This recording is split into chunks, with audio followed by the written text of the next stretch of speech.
Hi, and welcome to my workshop. This was a little 2-day project that I did, and if you want to put a billboard on your layout, here's an easy way to do it. A friend of mine had sent me a little N-scale shed and billboard that he had built for our club's N-scale layout.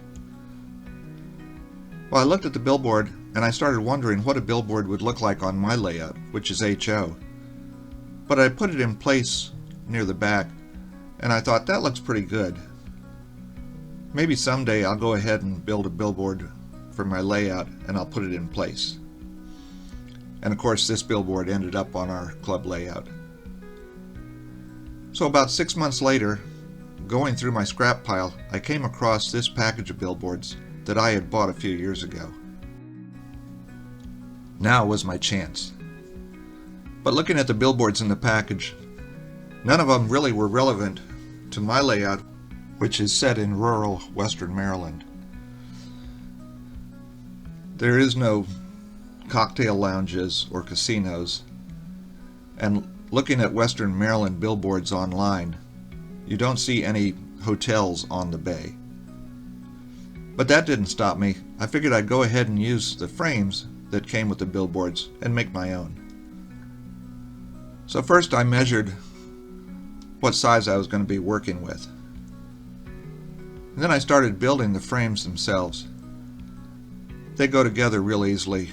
They're made from a laser cut press board. And for one of them, I decided I wanted to have part of it falling apart. And you'll see later what gave me that idea. Then I started staining it to make it look more like wood. But on the first one, the stain just made it darker. And I found on the second one that using a brown Copic marker worked better at making it look like wood. I started searching the internet for inspiration and images of what I could put on my billboards. And I searched both old billboards and old billboards in western Maryland in the 60s. And this gave me lots of ideas. And one of the things that I kept coming across were photographs of billboards where all of the advertising had been taken down or worn away. And I think of these things similar to the old ghost signs that are painted on old buildings that you see. And this gave me a lot more ideas for that one billboard that I was going to have falling apart. Because in some cases, like here, the frames themselves are just giving way. I also remember traveling through the rural areas with my dad, who was a traveling salesman, seeing lots of automobile ads. So I started searching for some of those as well. And I came to the conclusion that my two billboards were going to be for two automobiles of some kind. And I finally decided that I was going to have a billboard for a Ford pickup and a Chevy Camaro.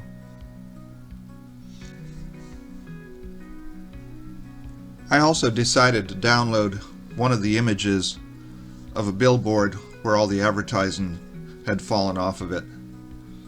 I was going to use this underneath my distressed billboard. So I brought all of these images into Photoshop and squared them up and cropped them. And then I started laying them out in Publisher. I had made frames the size of the wooden frames I had measured. And then I placed the ads inside the frames so I knew they were the correct size.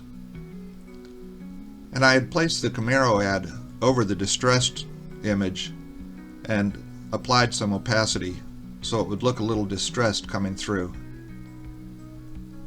And then after I printed it out, I used a little bit of sandpaper to distress the actual printout itself. Then I first tore the ends off the ghost sign and glued it onto my framing. Then I took the Camaro ad and shredded it to an even smaller size and glued it over the distress sign. And I took a few pieces of torn paper and glued them on the bottom as if the advertisement was ripped and falling down. Then for the Ford sign, I just glued it in place as it was. And this is how my 2 billboards came out. And now it was a matter of placing them on the layout. The distressed one was going to go in the back where my dirt road was leading from a small town. And the Ford ad that was in better condition was going to go in my town that represents Hancock, Maryland. Now once I put them in place, I realized I needed to have some weeds growing up around the base of them. And since this one was in the back of my layout, it required quite a bit of stretching to get to it. So I ended up putting some of my Martin Wellberg products around the base of the billboards. And that made them look like they had been there for quite a while.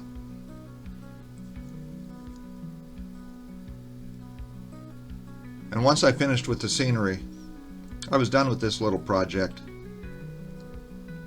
And they're both rather small, but all these little details on your layout can help bring it to life. This represents it, showing the whole background. And this shows the one that's lost in my little town. But it was an easy project, and it was fun doing the research. And I still have 2 frames left. I might go for another couple someday. Thank you for watching.